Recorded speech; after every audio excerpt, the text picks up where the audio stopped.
Chào các bạn, trong trường hợp này thì chúng ta sẽ cùng nhau tìm hiểu về bộ lập filter, một trong những cái bộ lập tạo ra những kỹ xảo và hiệu ứng rất mạnh trên Photoshop. Để bắt đầu cho cái trường hợp này thì mình xin giới thiệu với các bạn cái nhóm bộ lập filter đầu tiên trong bảng filter của chúng ta, đó là filter gallery.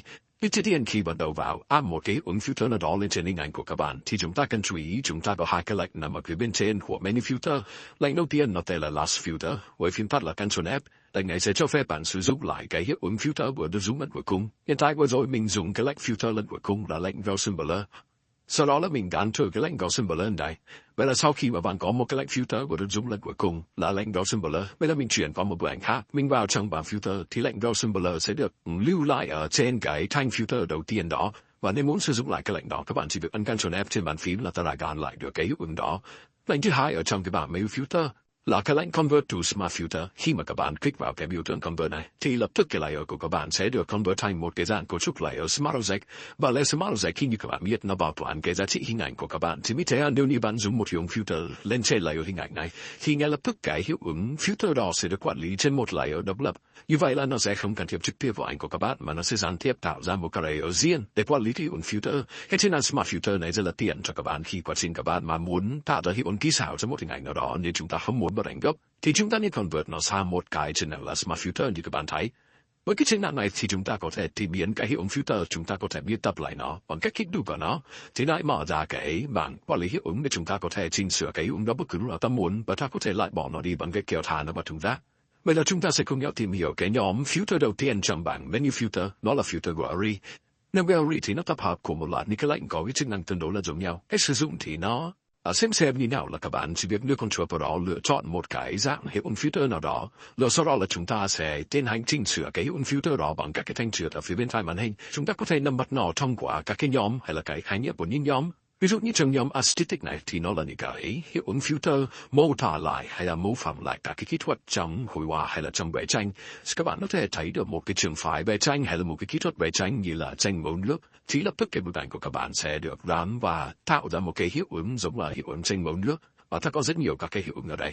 Cách dễ nhất để các bạn có thể làm việc được với cái này hiệu quả là chúng ta sẽ nhìn cái preview của nó bên cửa sổ preview như này. Và ta xác định những kết quả, ta muốn thấy nó phù hợp thì ta sẽ sử dụng nó, và sau đó ta có thể kéo cái thanh trượt để tăng giảm cái độ chi tiết cho cái hiệu ứng đó, hay là tăng giảm các cái cường độ.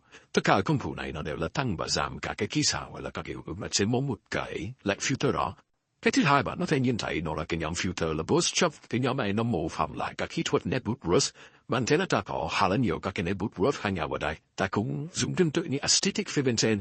Nhóm thứ ba thì nó có một số các cái kỹ thuật cũng là liên quan đến nét bút, nhưng mà nó là những cái dạng cấu trúc là bóp méo, distort.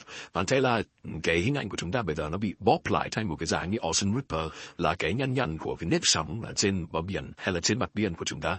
Nhóm scratch ở trong cái bảng này thì nó mô phỏng lại các cái kỹ thuật vẽ phác họa hay là các kỹ thuật vẽ kỳ họa bằng các cái nét bút scratch. Và có thể nhìn thấy nó có rất nhiều các dạng nét bút khác nhau, mà đôi khi thì chúng ta chỉ vẽ bằng bút sáp và bút chì là đủ rồi. Tuy nhiên là trong Photoshop thì nó tập hợp của rất nhiều các cái dạng kỹ xảo và hiệu ứng mà các bạn có thể tham khảo thêm.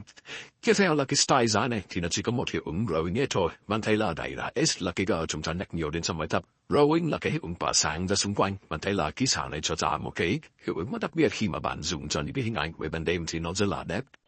Còn picture thì nó tạo ra một số cả cái chất liệu lên trên bề mặt của hình ảnh cũng rất là dễ dùng. Bây giờ trong cái nhóm filter gallery này, nó là tập hợp của một loạt những cái filter tương đối là giống nhau, mô phỏng lại một số các kỹ thuật của hội họa như là tranh, như là kỹ thuật nét bút, vân vân, để giúp chúng ta có thể tạo ra các kỹ xảo hình ảnh cho một cái bức ảnh của các bạn. Sau khi chỉnh sửa xong thì các bạn có thể ấn OK, và kết quả ta sẽ có được cái sản phẩm là một cái nhóm hiệu ứng mà bạn nhìn thấy mà menu filter nó tạo ra cho chúng ta. Ở trong bài học kế tiếp thì mình sẽ giới thiệu với các bạn một số các cái công cụ nằm trong nhóm filter, nó dùng để khắc phục những cái lỗi về hiệu ứng thô kinh của ống kính máy ảnh trong quá trình chúng ta chụp ảnh phong cảnh hay là chụp một bức ảnh kiến trúc nào đó.